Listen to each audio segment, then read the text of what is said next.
Hello everyone, कैसे हैं आप सब। उम्मीद करते हैं अच्छे होंगे। आज जौ की तहरी बनाएंगे। यह जौ हमारे गांव से आया था। इसको मैंने मसाला जार में हल्का सा ग्राइंड किया और उसके जो छिलके रहते हैं उसे अच्छे से साफ़ कर लिए। उसे 1 घंटे के लिए भिगा दिए। जौ अलग भिगा दिए और दाल अलग भिगा दिए। चने की दाल, मूंग की दाल, अरहर की दाल, जो भी दाल है उसे हल्का सा ग्राइंड कर लीजिए। छोटे छोटे टुकड़े में हो जाए उसे भी भिगा दीजिए। आधे घंटे में सारी दालें फूल जाती हैं। और जौ मैंने पहले ही 1 घंटे पहले भिगा दिया था। वह छोटे छोटे टुकड़े में है तो वो अच्छे से फूल गया है। अब मैं ऑयल डाल रही हूँ। ऑयल कढ़ाई में 1 चम्मच डाल दीजिए। इसके जगह घी डाल दीजिए और अच्छा है, लेकिन मैं ऑयल डाली हूँ। आप घी या बटर में भी बना सकते हैं। बहुत अच्छा बन के तैयार होता है। जो बहुत ही फ़ायदेमंद भी होता है। यह ब्लड शुगर को भी कंट्रोल करता है, मोटापे को भी कंट्रोल करता है और जो हमारे शरीर के लिए बहुत ही फ़ायदेमंद है। इस समय गर्मी में जौ खाना चाहिए। जौ की तासीर ठंडी होती है, इससे हमें गर्मी भी कम लगती है और इसे बनाना भी बहुत ही आसान है। ऑयल घी जो भी कढ़ाई में डाले हैं वह गर्म हो जाए। उसमें 2-4 लहसुन की कलियाँ और तीखा अपने रिकॉर्डिंग के अनुसार कम या ज़्यादा कर सकते हैं। इसमें मैंने 1 मिर्चा डाला है, इसे कूट करके डाल दीजिए। यह जल्दी से पक जाता है और पता भी नहीं चलता है। खड़ा लहसुन डालते हैं तो बच्चे इसे निकाल देते हैं।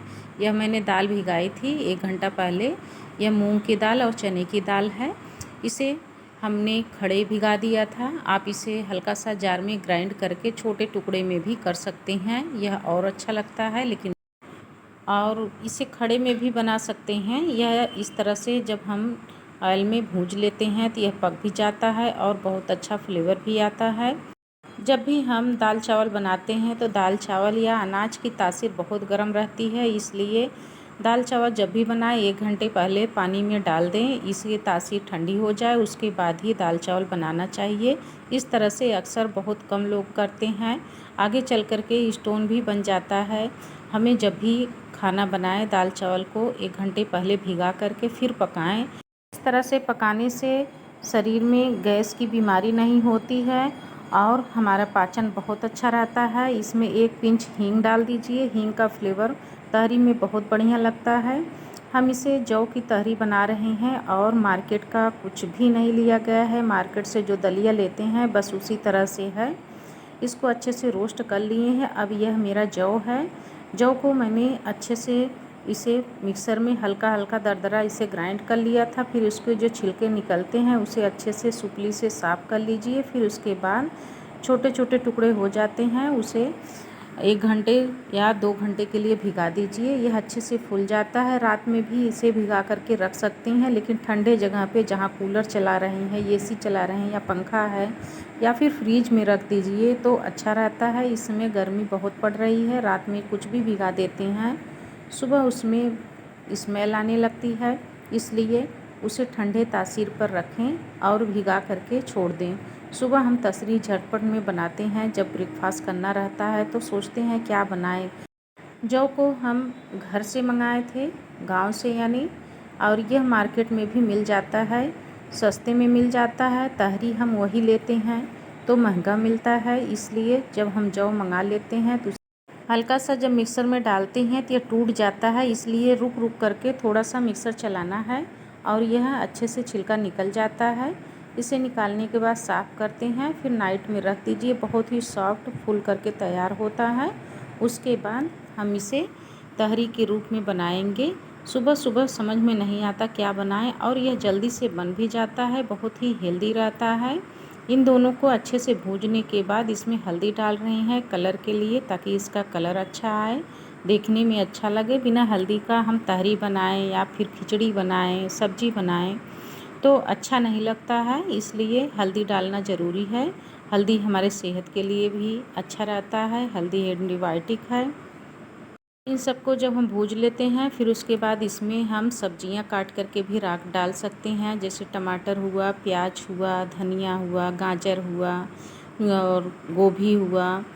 फूल गोभी को ही डालना है, पत्ता गोभी नहीं डालना है।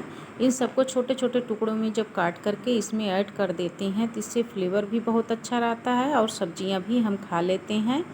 या बच्चे खाएं या बड़े खाएं, ये बहुत ही फ़ायदेमंद और काफ़ी हेल्दी रहता है। इसे एक बार बनाएं ज़रूर। इसे 10 दिन अगर खाएंगे तो आपका वेट भी लॉस होगा और बहुत अच्छा बन के तैयार भी होता है। खाने में चटपटा लगता है। इसे चटपटा करना है तो थोड़ा, इस समय आम का सीज़न चल रहा है और एक टुकड़ा आम ले लीजिए या फिर नींबू का रस ले लीजिए, उसमें पुदीने की पत्ती और हरी धनिया की चटनी बना लीजिए, इसके ऊपर सर्व कर दीजिए। बहुत अच्छा यह तहरी बन के तैयार होता है। इसे मार्केट में जब हम ख़रीदते हैं जौ को तो दलिया बोलते हैं, लेकिन घर पर जब हम इसे बनाते हैं तो हमें चावल की ज़रूरत नहीं रहती है। इसका चावल भी बना सकते हैं, तहरी भी बना सकते हैं। चावल बनाना है तो भिगाने की ज़रूरत नहीं है। उसे कुकर में गर्म पानी करिए और इसे डाल दीजिए, हल्का सा नमक डाल दीजिए, जैसे चावल डालते हैं उसी तरह से इसे पका लीजिए। एक सीटी में कुक हो जाता है। इसे सब्जी के साथ, दाल के साथ भी खा सकते हैं। और कुछ लोग तो जौ को भिगो देते हैं, भिगाने के बाद सुबह में उसका पानी पीते हैं। इससे बताते हैं ब्लड शुगर कंट्रोल रहता है और फैट भी हमारा कम हो जाता है।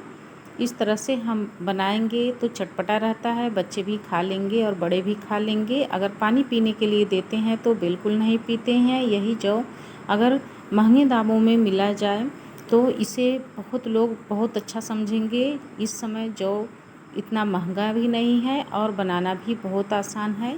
और इस समय गर्मी में जो भी चीज़ बनाए उसमें थोड़ा सा जौ ज़रूर मिला लें, क्योंकि जौ हमारे सेहत के लिए अच्छा भी है और पाचन भी बहुत अच्छा रहता है। मैंने कहते कहते इसमें पानी भी डाल दिया है। पानी मैं उतना ही डालूँगी जितने में हमारा यह पक करके अच्छे से सूख जाए। यानी आधा कप दाल है, 1 कप जौ का चावल है और इस सबको पकाने में हमें 3 कप 3.5 कप पानी डालना है और यह पकते पकते पानी को अब्जॉर्ब कर लेता है और जब यह सूख जाए उसके बाद गैस को बंद कर देंगे।